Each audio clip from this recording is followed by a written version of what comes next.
Let me know if you see. It might be a little bit of a delay. Can you hear me?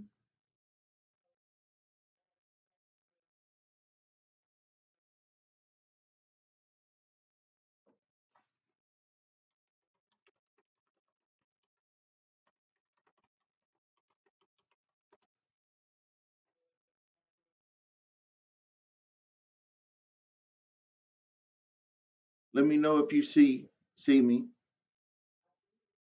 Can you hear?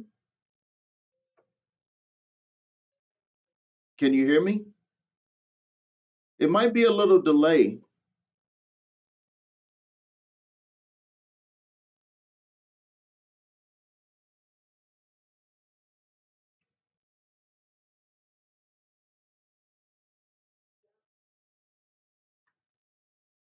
Okay, could you tell the guys downstairs to go back? Yeah, YouTube.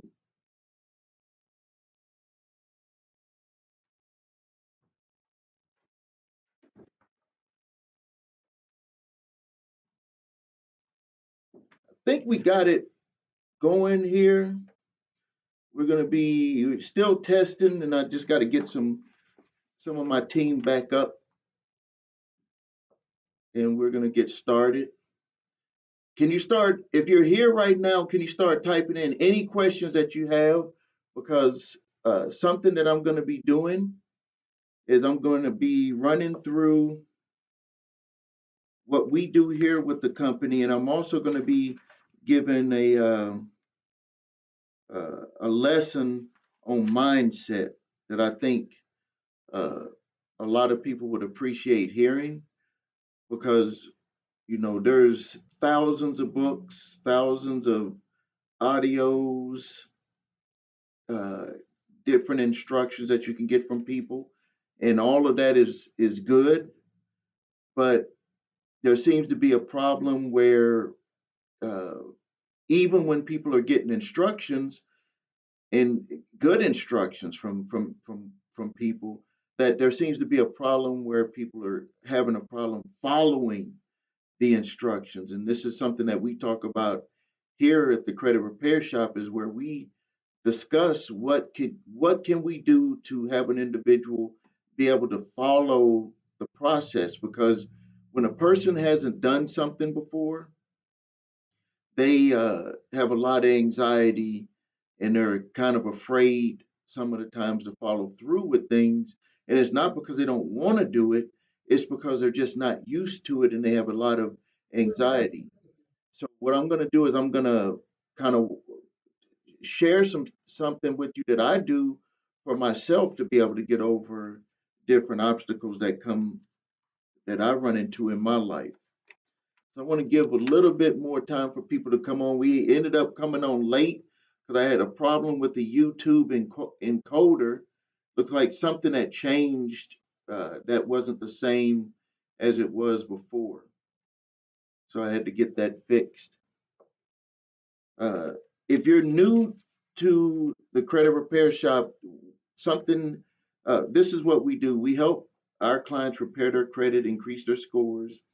We use a process that's called an 8-point validation process, and we also utilize a settlement process. We always talk about that with the credit repair shop, that it's not just about getting things removed off of your credit reports, because if it was that way, then there wouldn't be all of these lawsuits and people that are trying to, debt collectors coming after people or original creditors. So some of the times you do need to go through that process of a settlement phase to be able to get you to where you want to be.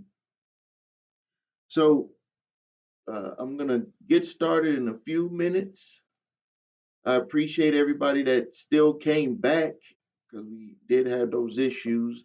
And I'm going to put our company website link just in case you have to, you're on your lunch break or something and you have to go before we finish up.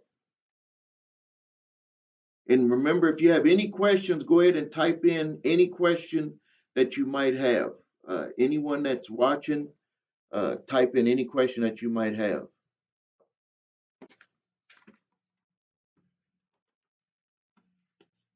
And let me see one of my reps here.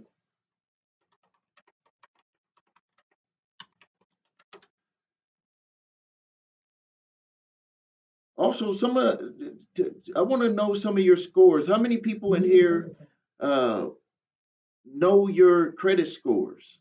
Like, one of the things that surprises me a lot when we get new clients is that they know that they have a problem with their credit, but a lot of them don't know exactly what's on their credit reports, and then also a lot of them don't know what their scores are. They might have where they're guessing, or maybe they know their Vantage score, which is the score that's widely known, but the score that's actually utilized to approve you for credit is the FICO score. So, how many of you on here know your FICO score? And that's the score that they utilize to get you approved. Now, the good thing about it, if you know your Vantage score is usually lower than your FICO score. So if you I've seen differences. It depends on if you have negative information on your reports, but I've seen differences as much as 60 to 70 points from the Vantage score to the FICO score, and it's in the positive, not the negative. So if your Vantage score is low, your FICO score should be higher. Someone is asking here, how quick can you repair credit scores after bankruptcy? If you're a Chapter 7 bankruptcy, you can start working on your credit right away to get to start getting stuff removed once it's discharged. Once it's discharged, because when the discharge goes through, everything is said and done. It's all over with.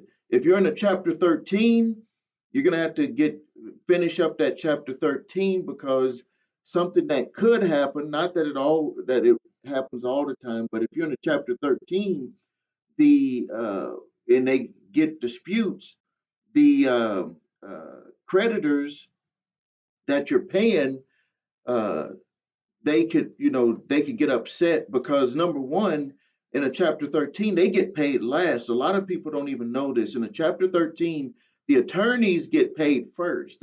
The trustee and the attorneys get paid first. Basically, all of the money is shifting in through the court, and the creditors get paid last. And a lot of times people don't even make it through the whole Chapter 13 process. They'll end up flipping over and filing a Chapter 7 in the end. So yeah, if you have a 13, you can start right away. If you have a Chapter 7, you can start right away. If you have a Chapter 13, you got to wait till it gets discharged. And then we got another question here. I know mine. I have a credit card that is killing my score. It's been in collection almost 7 years. The company won't delete it when I try to settle. What should I do? Well, when you say try to settle, are you trying to do a settlement and then get the deletion? And they're saying that they won't, that they refuse to settle and delete at the same, they won't do that at the same time. Well, all you have to do is just, if the settlement is going to help you with your score. You should follow through and do the settlement and then start working on getting it deleted, because they're not going to have any reason to keep it on there. Right now, the leverage is on their side, because when you negotiated, you said, I want to pay for delete. And pay for delete is good, but it's not good when they believe that you're paying to delete to get to something. Even though you maybe didn't say it, they're in their mind are like, well, why does this person want to have it deleted? They must be either going to go buy a car, or they need it for a house or whatever. So here, let me tell you, good thing is that you can settle it, do your best settlement, and then you can go back and get that deleted. They won't have any reason to keep that on there. Yes, it could take a little bit of work, but it'll be worth it, especially when your score is going to go up once that collection is paid. And then, and that's if it's been validated. I'm just saying that I'm assuming that you've done the whole validation process. All of that stuff is done. I'm assuming that. But yeah, you should move forward, and then you can get that deleted later. Uh, and also, if they won't delete it, like if you just have a circumstance where you're still working with the original creditor, then what you need to do is you need to send a letter to the bureaus and a letter to them to report it as positive, a positive paid account. And then you'll see your scores go up, and then you can work on getting that information removed. But also, you're saying that it's coming up on 7 years. That 7 years starts from the time that it was a charge off. If it's a positive account, the 7 years is going to start from when you started the account. You'll see that it'll cycle every 24 months, but that information, if you stop paying it, then 7 years later on a positive account, it would come off. So let's see what we got here. The next uh, one of my reps, Steve, is on, and uh, I wish we had the sound, but we wasn't able to put the sound together. But he negotiated a settlement for a client that came into the office, and this client had a repossession of an automobile, and you know how it is. If you've ever had your car repossessed, and then they sell your car at auction, and then they come after you for the deficiency balance, and they were threatening to take her to court, and they were going to garnish her wages.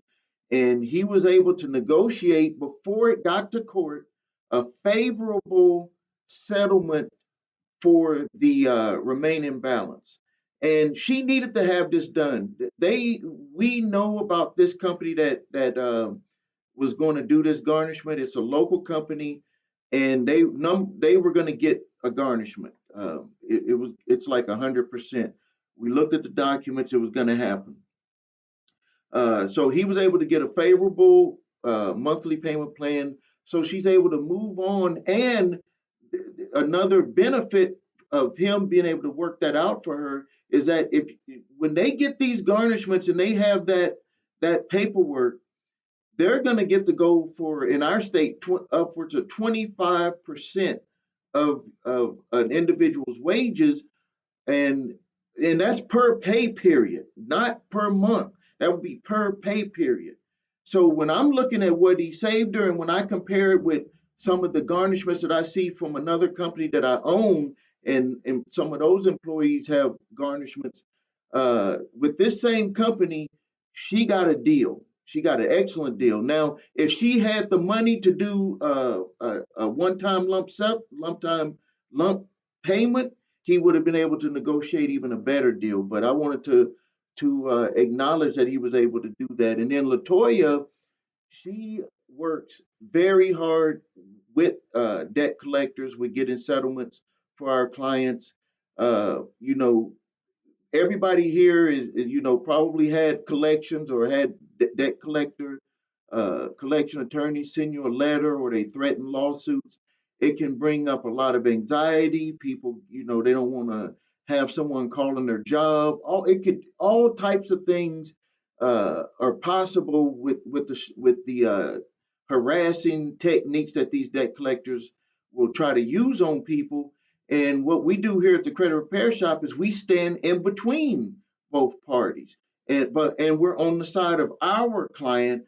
And Latoya is one of the customer service specialists that represents the clients with debt collection companies, and she's been able to negotiate very good settlements, lump sum settlements, payment settlements. To give you an example of one that she just completed, that is a very, very, very big deal that she was able to complete, is that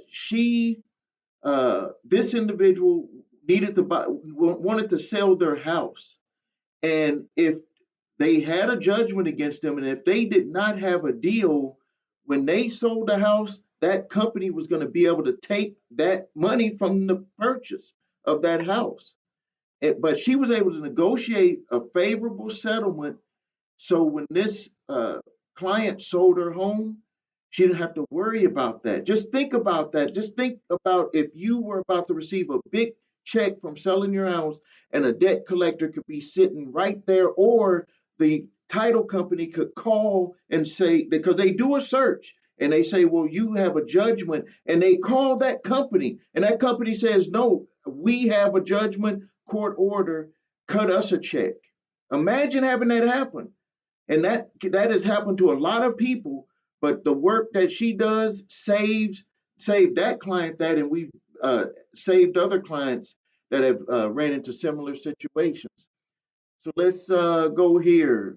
The next question. I have a question about 1099C. Should I call the bank that sends me the 1099C? uh, I'm hoping I'm understanding your question right. Did they send you a 1099C, or are you trying to get them to do a 1099C on the debt that you previously had with them? I'm going to give you both answers just in case. If they gave you a 1099C, no, you don't need to call them. The IRS is going to expect you to report that as income, and you need to do it. But there's also a waiver form that you can get, and you can claim insolvency for that additional income, and everybody qualifies. I even know business owners that got 1099Cs and they qualified for the waiver. So don't uh, get upset if you got one. You're more than likely not going to qualify to have that income added to you.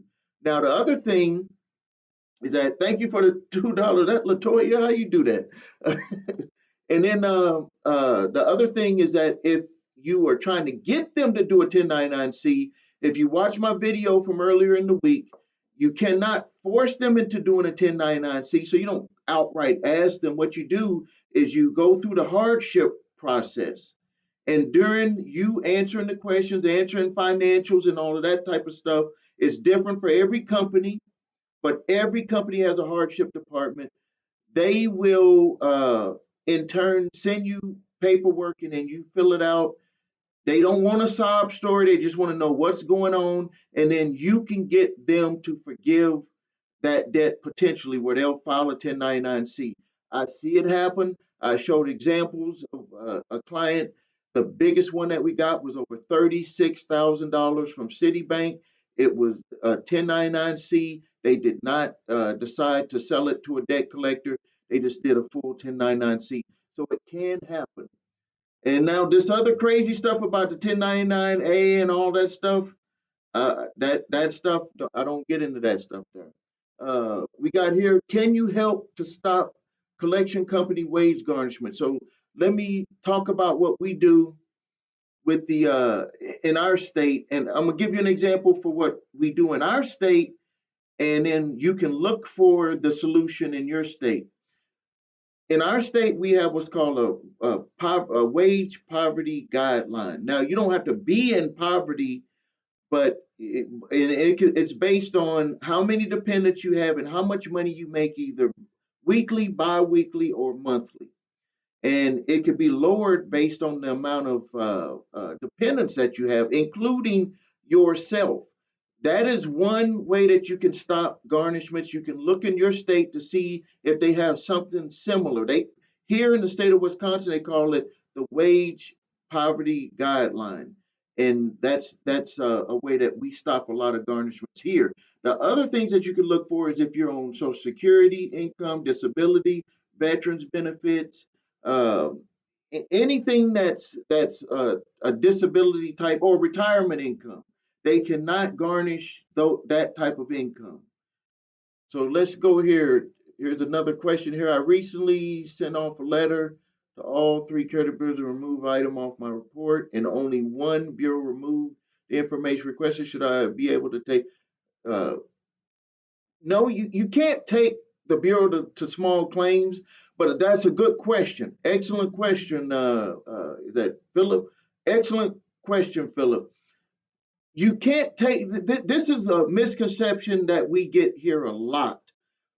Just because one bureau takes it off, they don't call each other and say, well, you took it off, Now it's time for you to take, I mean, we took it off, you got to take it off.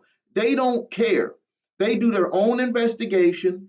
And the way that they do their investigation has nothing to do with the way that TransUnion, like TransUnion doesn't care what Equifax does, Equifax doesn't care what Experian does. They do not care. They have totally different processes, and you could send the same paperwork to all three and get it off of one or two, and it can still be sitting on another one, and you can send that same paperwork again, and they refuse to take it off. And so the first thing is, it doesn't matter what the other one does and doesn't do. No, you can't sue them because of it. What you can do is you just need to make sure you have, now you can get to where you can sue, but the first thing you need to do is to make sure that someone did review it.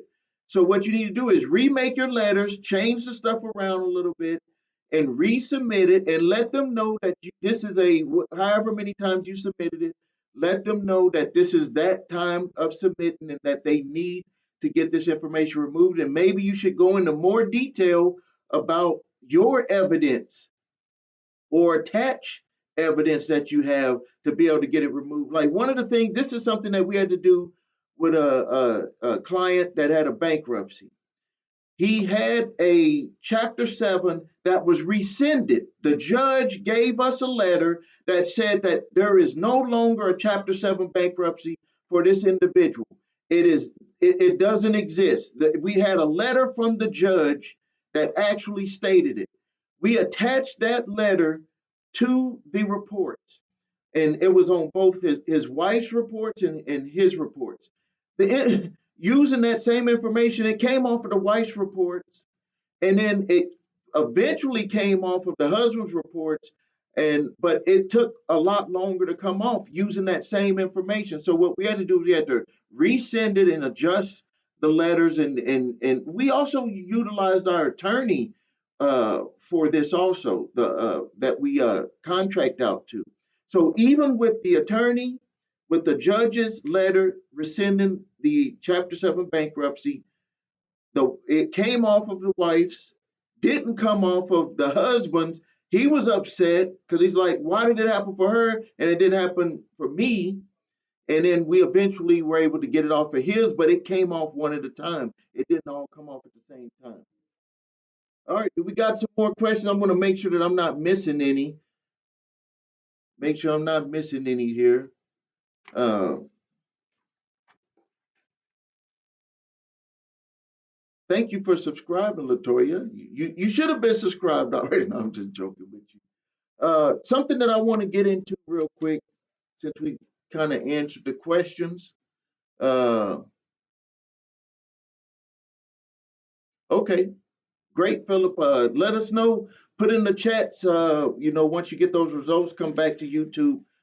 Send us a message. Let us know how that worked out for you. And the other thing is to keep going, because the day that it happens, all of the time period that was before, it's going to just wash away, because you're going to be living with having all of that removed. You're not even going to be looking back anymore. So, what we do here at the Credit Repair Shop, since we don't have any more questions here, I want to talk about some stuff to kind of get you focused. Because I was in a webinar the other day with some business owners, and we were talking about people that are getting laid off. We were looking at the large corporations. I don't know if you saw Google laid off people uh, recently. It was Amazon. A whole bunch of companies are like just laying off people, and this is getting, like, people's mindset is starting to get into a bad. Like, they're focusing on something that can have people go downhill. And I just want to kind of help people out with what we do. I want to go into our mindset of why we do it, and hopefully this will give you some encouragement.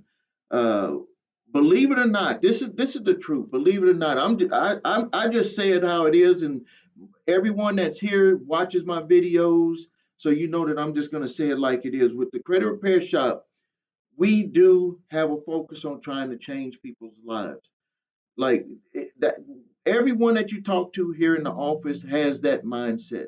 If they didn't have that mindset, they don't work for us anymore. And we focus on repairing the credit.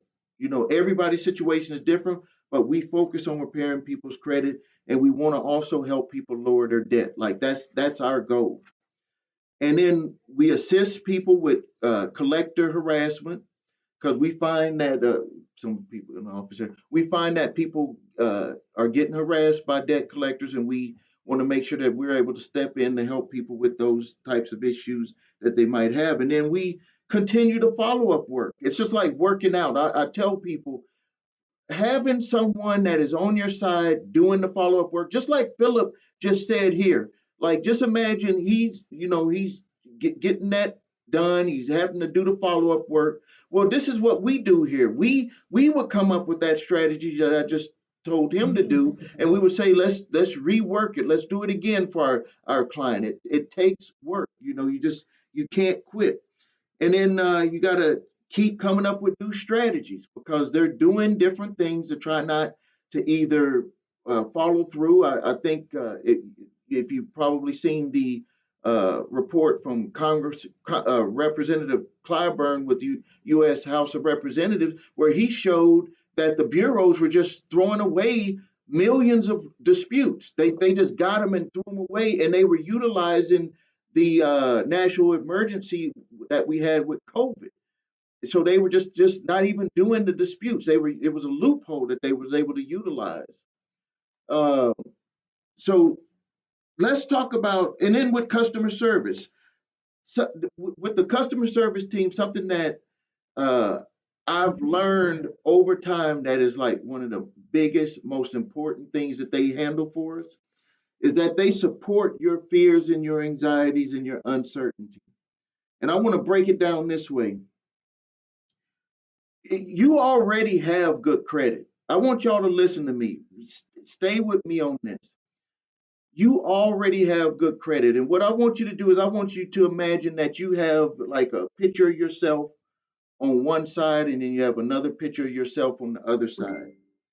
And I want you to imagine that you know the goal. Like on one side, you're that person that has that excellent credit, low debt, excellent income. Like your life has changed. Like that's where that's where you want to be. And you're on this other side, and you're looking over there at that other side. I don't know if you realize this or not, and this is something that I had to kind of work through in business. I had to work through with my credit when had to fix my own credit, and when I had to learn not to overspend and get into debt. Is that every step you take towards that person that you want to be, that individual who handles their finances, that individual who takes care of their credit, that individual that doesn't get into trouble with late payments. Every step that you take towards that person is you taking a step to be that new person. Like you're changing. Like as you go towards that, your friends and family may say, well, who do you think you are? They'll try to pull you back.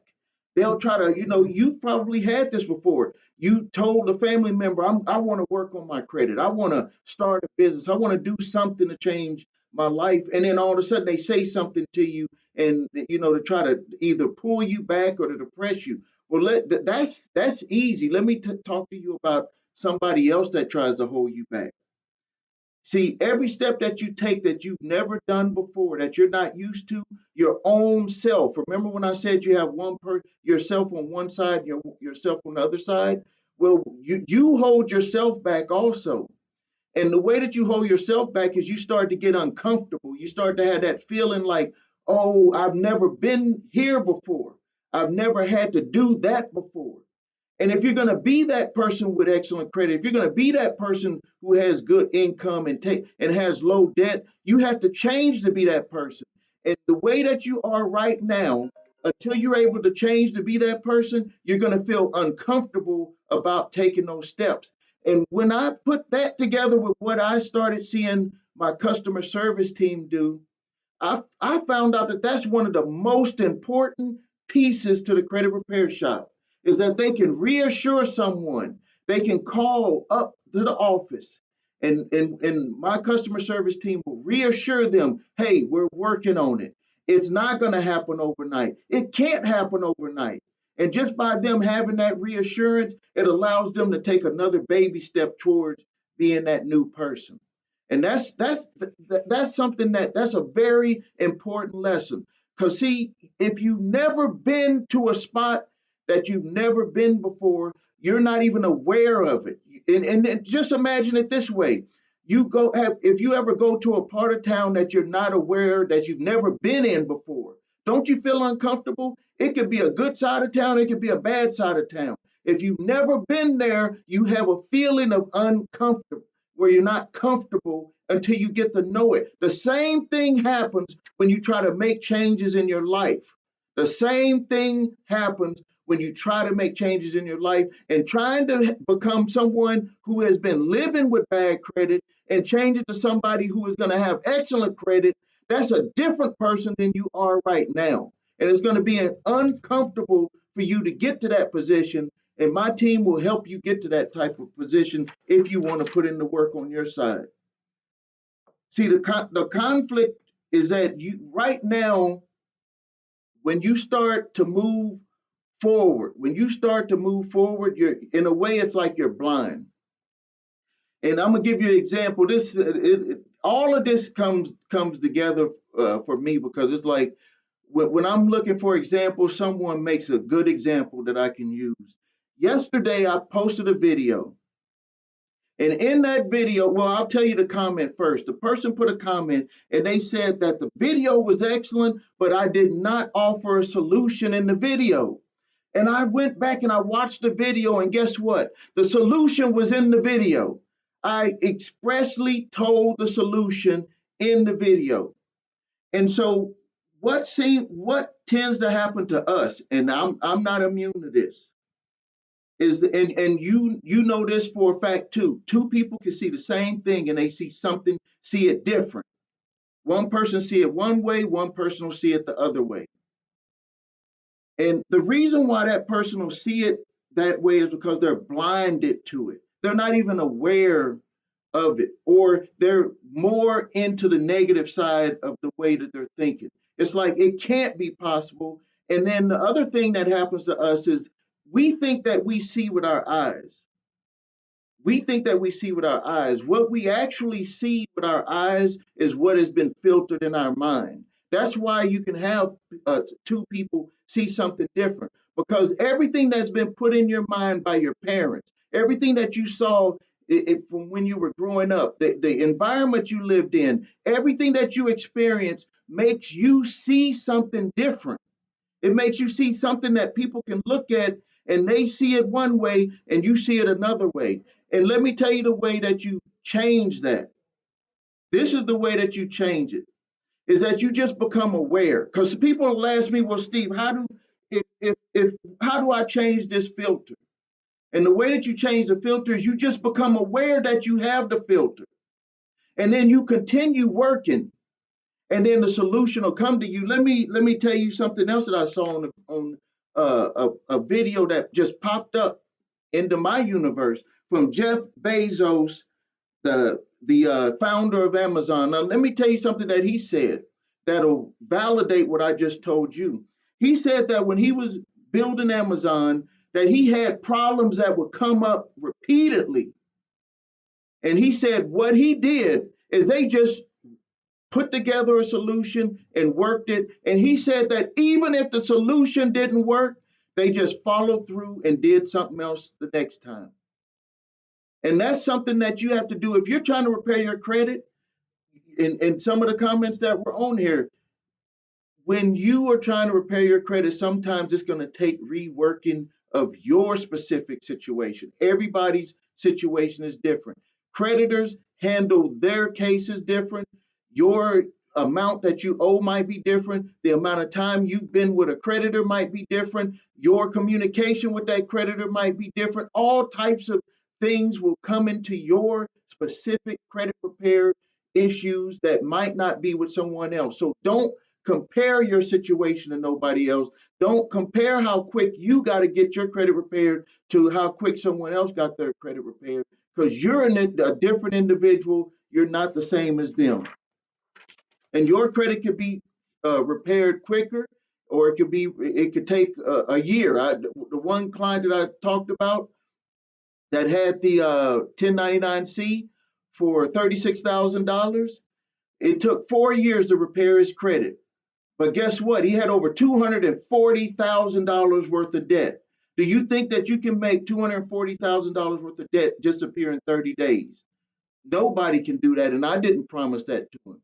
But I can tell you, over those 4 years, once we got that done and over with, he gave me a testimonial video saying that it was like I saved his life. This man got divorced over that debt. He almost lost his businesses over that debt. But I took him through that process and I said, you're going to have to just trust me and we're going to have to just keep working the plan. And something that did happen with that is that with none of the debts, even though they took him to court and got judgments, we followed his process all the way through and he never paid one penny to any of the debt collectors out of $240,000. Now, so you might be saying, well, Steve, what is the difference between what he's doing and I got like $5,000 worth of debt? It's is your temperament. How long can you hold out for success? How long can you hold out for success? It's not like going to McDonald's and you place an order and you get your credit repaired, instantly. It doesn't happen that way. So here with the credit repair shop, we use an 8-point validation process. This is the process that we utilize to repair your credit or anyone's credit that comes to our client's credit. And this process is where we challenge each and every item that is negative on an individual's credit report for 8 different points. If it's a collection agency, if they don't prove the information, it must be removed. Even if it's an account with an original creditor, there's specific information that if they do not verify, that information can be removed.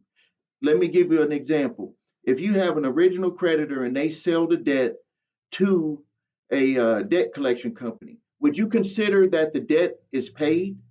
If they sold your debt to a debt collection company, wouldn't you consider that your debt is paid? I ran this by a consumer attorney, and he said that that was very interesting. I said, well, that is the way that most items are removed, even though the original creditors don't even say it, they just remove it. But when I was looking at, different court cases and dealing with debt collectors, I just came up with that assumption like if they buy the debt from the original creditor, are they, regardless of what they sold it for, isn't the debt paid for? So they would have to change the way that it appears on your credit reports. At minimum, they would be able to put it was paid for less. It is not up to you to give them the whole amount if they decide to sell it.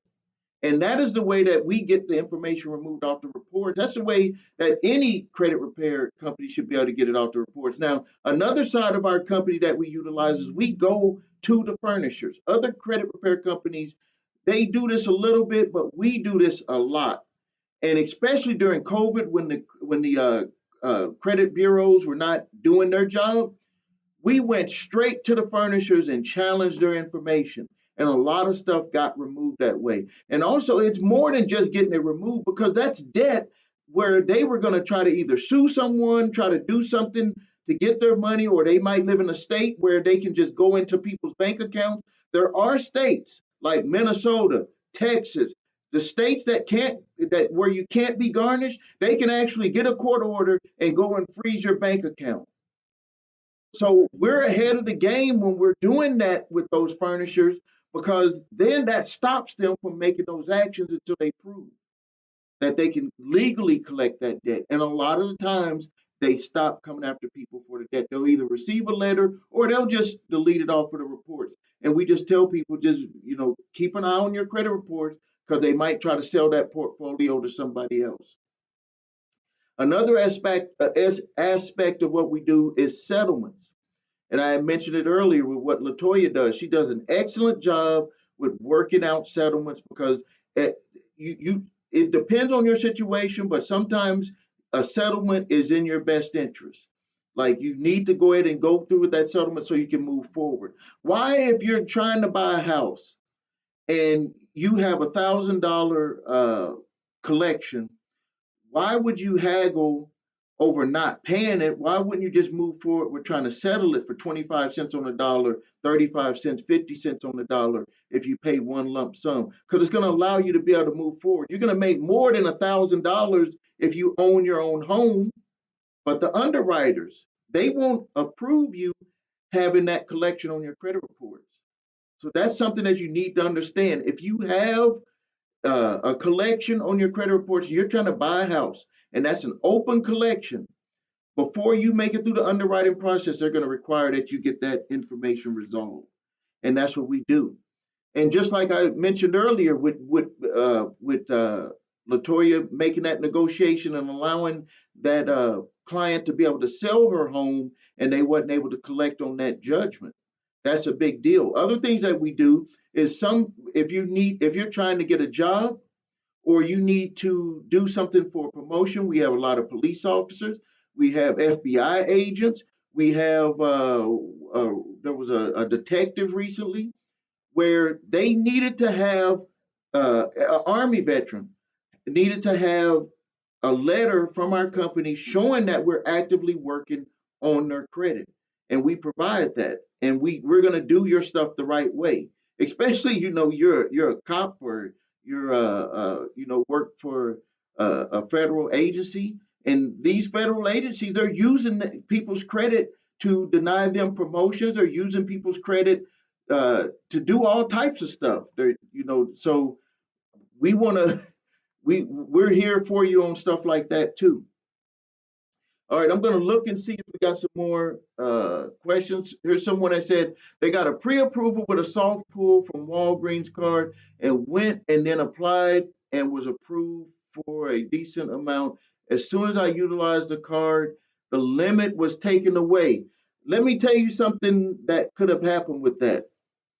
Uh, and I'm not saying that you did it. I'm just going to say what I've seen. What I've seen is that as a matter of fact, a client came in 2 days ago, and something similar happened, and it was even worse for him. It happened with a prepaid card, like he wanted to get a secured card, and he was turned down. Something about your information flagged. So, and you should probably review if you're able to get a hold of your application. If you can't, you need to get with them and ask them to send you something that states why did they take that amount away, because something flagged. And with credit card companies especially, they have it because it's an open line of credit. They have an open line to your credit reports. So if you mess up on another credit card, and this is a possibility too, if you mess up on another credit card and then you have another credit card that you always pay, you always do everything the right way, that because these are open accounts, the contract, you can say like the contract is like always open. They can change the terms. They can lower your available credit. They can raise your interest rates based off of what you did with another card. That's one of the rules that's written into the law for credit card companies. They're allowed to do that. I don't think it's fair. I don't think it's fair, but they are allowed to do that. So I would check those things, is that make sure that something didn't get flagged, and then check your credit reports to make sure that something didn't change, because they can change the amount that they want to give you as open credit based off of something that may have happened with another card or with something else on your credit reports. There are always, if you look, let me tell you a way that you can look and see what's going on with your creditors that are credit card companies. Some of the times you will see their information on there, but other times you will see where there's a soft pull, and there's various companies that are out there. They'll do these soft pulls, and all they're doing is just to see if anything has changed on your reports. They're not doing a hard pull on you. Let's see here. Let's see here. Let me think of. something else. Anybody else got another question? Yeah, yeah. That was. I wonder, did it ding when you canceled that card? Did it ding you even more? Because when you closed it, it could do that. I mean, that's a. I mean, that's probably a good decision that you went ahead and did that. But you should investigate to see if something had changed on your reports or if something happened with another card. I don't think that anything flagged them that was negative about your personal information because they would have closed out the card themselves. So I think it has to do with something where maybe something came up with something else on your reports and they decided to do that. But that's something that they're allowed to do. That's something that they are allowed to do. All right, let me just check here for another question. One of the we have a question that where someone had asked about our setup process, like what all do you have to do when you want to get set up with the credit repair shop? And I do have reps that are ready. If you want to go to our live chat on the creditrepairshop.com, go to the live chat, put your name and phone number there, and I'll have one of my reps give you a call. They'll explain everything that we do. The setup process is easy. What we do is once you get signed up, we only charge $9.95. We don't charge for the services up front, and then we give you several payment plans after that, and we do a one fee for our services. It's just an overall fee. We don't do like other companies where they just continue trying to stretch you out for years. We don't do that. So once you get signed up, we will get your credit reports, and then we will take you, do a full review of your reports. If there's anything uh, that's specific to your situation, my reps would mark it on your intake uh, information, and then they would tell customer service, okay, this is a specific issue, like they're trying to buy a house, or where it was ID theft, stuff like that, and then we would take care of that information for you. And so it's a very simple and easy process. We will help you get signed up. We will help you get your credit reports. We will, take care of everything. You also get a login portal so you can see what work is going on because that's very important. We answer our phone during work hours. We're 9 a.m. to 5 p.m. Central Standard Time. The way that we do customer service, it goes to one main line and then you leave a message and then we call people back in the order received. Uh, we got a quick question here. How about removals and or deletions with score drops? Let me tell you, this is the reason why that happens. And a lot of people run into that too. And this is something that you should know about. When you get something that was, imagine this, you have a credit card, you paid on it for 1 year, and then it went bad. It went through the 6 month process before before it was charged off, and then you were able to get that information removed off your credit reports. They don't just remove the negative charge off information; they remove the entire account. So you're going to have your scores drop down. A lot of people would get upset about this until I would explain it to them like, hey, think about it this way. You had positive and negative information on the same account.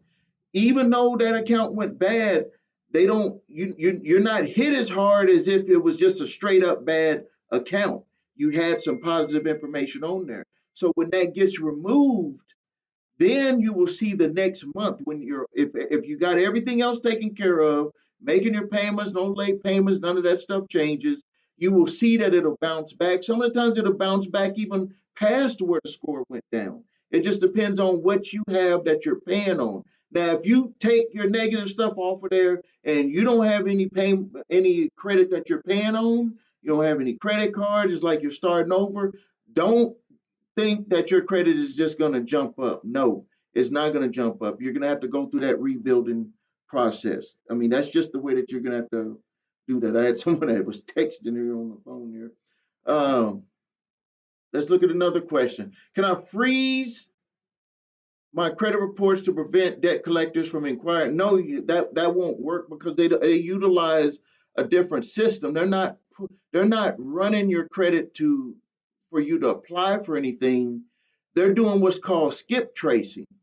When debt collectors look at your credit, if you go to TransUnion and type in skip tracing, that'll give you the inside information about what debt collectors are doing. And there's some other services that are provided out there right now too that they're able to do it. There's one where they actually do skip tracing on your social media accounts. Anything that those data points that connect, they're able to do the skip tracing. And also there was a new company that is, I wonder if I got it here, that is out there uh, getting people's data. So we saw LexisNexis, and there's several other providers, but there's a new one. I wonder if I can find the name here. I think it was called Able or so. No, no, it's Bright Data. Bright Data. Keep this in your mind. It's Bright Data Ltd. And what they're doing is it says it right here in their email. It says that they're collecting public web data, and they're doing personal data about people. Like they were straight up saying on this email, like they're collecting data on me and other individuals, name, picture profile, company you work for, office address, telephone number, email, job title, job function and responsibility, education, and social media URL.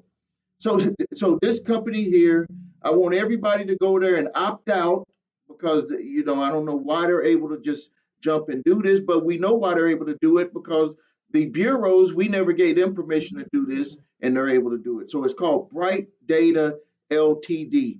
It's funny that I just got that email this morning, and I was like, "What do you mean you're going in there and you're collecting my data, my social media profiles, and you're going to be reselling this information to companies?" Like they're straight up telling people to do that. So no, if you freeze it, it's not going to do that. If you freeze it, it'll just stop you from being able to run credit without it being unfrozen. It'll stop people from being able to run your credit without your permission. So that so if you're not looking to get anything, uh, put a freeze on there. But if you're looking to repair your credit, you have to take the freeze off of there some of the times. I say you got to take the freeze off of there because everything that's sent in there, they're gonna like have like a double opt-in, so to speak, to make sure that you want to be working on your credit. Isn't it crazy? When you send something in to help yourself for your credit, you got to actually sign something or sometimes give double approval that you want to have negative information taken off your credit report. I can see if it was for positive information, but for negative information, they want to make sure that you send in all of this other data. It doesn't make sense. All right, before we close out, any other questions? Any other questions? These were some very good questions, and I know on the YouTube channel, I wanted to make sure that I did answer those questions real quick because a lot of people were sending them that way. Let me just do a quick scan of those questions. We had one where uh, a YouTube subscriber, her son, got into a little something and they had a judgment. I don't know if she's on the line here, but got into a situation to where has restitution and was wondering like what can they do to kind of get this resolved. And I was had wrote back saying that if you had that situation where you have to pay restitution, some of the times, especially if it's where the families are involved, you might have to have somebody get in the middle and negotiate some type of a settlement. I don't know if you're able to do that, but that would be an option that I would look at potentially doing. Uh, we also I want to tell everyone watch out for the fake. comments. We do not, I do not in my company, no one in my company tells people to call WhatsApp. We don't tell you to email a Gmail. We don't tell you to go to, I don't know, to some other platforms. It's just with our email, support at thecreditrepairshop.com. We might have you contact sales at thecreditrepairshop.com, and also creditamerica.net, inc.net, and or on the live chat. But we don't do the other stuff that some people are saying. Um, have somebody here. Someone contacted us earlier today about a lawsuit with a debt collector. If you have lawsuits that are coming in from third party debt collection companies, you can potentially win those lawsuits if you just know what to do. Now, I know that there's a lot of videos that are out there where they're trying to get you to quote all of these laws and do all of this type of stuff. That's going to make it very difficult for you. That's going to open up doors that you may not want to open. The way that you should, that I would do it, is that you should challenge the documentation that they provide. Because if just think about it this way, if they give you documents and you can rip apart their case by their own documents, what else do they have? What else can they lean on? What other option do they have? This is the way that we get a lot of the debt third party debt collection lawsuits dismissed, where they just either they don't show up or they just dismiss it, and it's solely based off of, they don't provide prove enough that they have the right to collect the debt. There was a webinar that had a judge on there that hears these all day, these types of cases, and he said that a large number of them, I forget the percentages, he said that they don't even have the information to be able to prove their case, but because most people don't show up, most people don't submit a response to the court summons, or they just deny, don't make a court response to the summons or the court complaint, and just denying everything. You're just setting yourself up when you do that. You need to just challenge their documents. When you're challenging their documents, you're not admitting to the documents. It's still allegations. They're making allegations to you, and you're responding to their allegations using their documents. You're tearing apart their case, and most of the time they'll just say, they're going to discontinue, and they might try to sell it to somebody else. All right, so let's see. I don't think we have any more questions. I really appreciate everybody for coming on. I promise you, next time we're going to get this worked out a lot quicker. That we had some issues with the camera, but I do appreciate everyone that was here. And this I would like to just thank you for your time. And if you would like to speak to someone about signing up for the services or just seeing what we could do, where we just look at your reports, see if we can help you, we invite you to go to our website, and then you can go to the live chat and we'll connect you with a rep. All right. Well, hey, thank you for your time. This is Stephen A. Williams, president and founder of the creditrepairshop.com.